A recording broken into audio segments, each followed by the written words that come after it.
U.S. warns of Chinese global disinformation campaign that could. Washington, AP. For much of the world, China's Xinjiang region is notorious, a place where ethnic Uyghurs face forced labor and arbitrary detention. But a group of visiting foreign journalists was left with a decidedly different impression. On a tour in late September sponsored by Beijing, the 22 journalists from 17 countries visited bazaars and chatted with residents over dates and watermelon slices. They later told state media they were impressed with the bustling economy, described the region as full of cultural, religious and ethnic diversity, and denounced what they said were lies by Western media. The trip is an example of what Washington sees as Beijing's growing efforts to reshape the global narrative on China. It's spending billions of dollars annually to do so. In a first-of-its-kind report, the State Department last week laid out Beijing's tactics and techniques for molding public opinion, such as buying content, creating fake personas to spread its message and using repression to quash unfavorable accounts. The Global Engagement Center, a State Department agency tasked with combating foreign propaganda and disinformation and which released the 58-page report, warned that Beijing's information campaign could eventually sway how decisions are made around the world and undermine U.S. interests. Unchecked, the Chinese government's information manipulation could in many parts of the world diminish freedom to express views critical of Beijing, said Jamie Rubin, who heads the center. He said Beijing's efforts could transform the global information landscape and damage the security and stability of the United States, its friends, and partners. File. Chinese President Xi Jinping attends the opening ceremony of the 19th Asian Games in Hangzhou, China, September 23, 2023.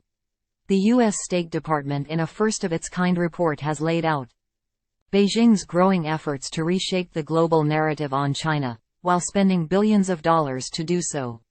AP photo. Li Jin-man. File. We don't want to see an Orwellian mix of fact and fiction in our world, he said. That will destroy the secure world of rules and rights that the United States and much of the world relies upon. China over the weekend slammed the report, calling it, in itself, disinformation as it misrepresents facts and truth. In fact, it is the U.S. that invented the weaponizing of the global information space, the Chinese Foreign Ministry said. It called the State Department agency a source of disinformation and the command center of perception warfare. In a written statement, Lu Pengyu, spokesman for the Chinese embassy in Washington, said the report was just another tool to keep China down and buttress American hegemony. Beijing argues that Western media have long held biases against China and at times have demonized it.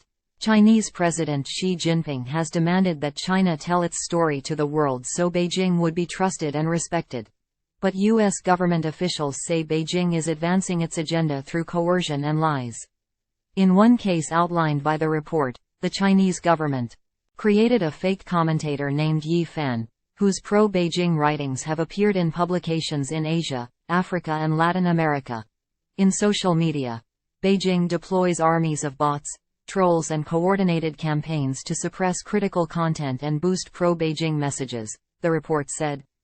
China-made phones sold overseas have been found to come with censorship capabilities.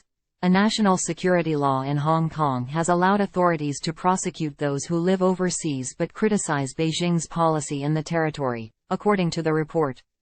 On Ukraine, Beijing has cooperated with Moscow to amplify the Kremlin's false claims, it said.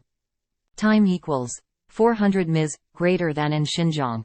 Beijing has brought in diplomats and foreign journalists on tightly orchestrated trips with minders in tow. The aim is to counter allegations that Beijing has mistreated the country's 11 million ethnic Uyghurs through arbitrary detention and labor programs that send Uyghurs to work in factories far from their homes. A United Nations report last year said the acts by Beijing in Xinjiang might constitute crimes against humanity. The U.S. government went further, saying the actions constitute genocide against the Uyghurs, most of whom are Muslim. On the latest such trip to Xinjiang, the journalists praised Beijing's efforts in preserving the region's traditional culture, creating a harmonious and prosperous life for people of all ethnicities and religions, the party-run Global Times newspaper reported. One Iranian journalist described the northwestern region as a beautiful Persian rug with different colors and patterns weaved together, according to China News, another state-run news agency. Meanwhile, Beijing has banned independent reporting in Xinjiang by Western journalists, and it has sought to silence criticism from Uyghurs overseas by threatening to punish their family members at home and deny them entry into China. Time equals 400 ms. greater than. While the State Department report focused on Beijing's global influence efforts outside the United States, its findings are similar to those documented in the U.S. by think tanks and advocacy groups. Testifying before the Senate Intelligence Committee last week, Sarah Cook, a senior advisor for China, Hong Kong and Taiwan at Freedom House, said Beijing's disinformation campaign targeting the U.S. could sow discord and might influence election results at the local level, especially in districts with large Chinese American voters. They are more likely to be using WeChat, a popular Chinese-language messaging app heavily controlled by Beijing, she said. Time equals 400 ms. greater than. Glenn Tiffert, who co-chairs a project on China's influence campaigns at the Hoover Institute, told the committee that the use of new technology, such as artificial intelligence, could allow Beijing to better interfere with U.S. elections.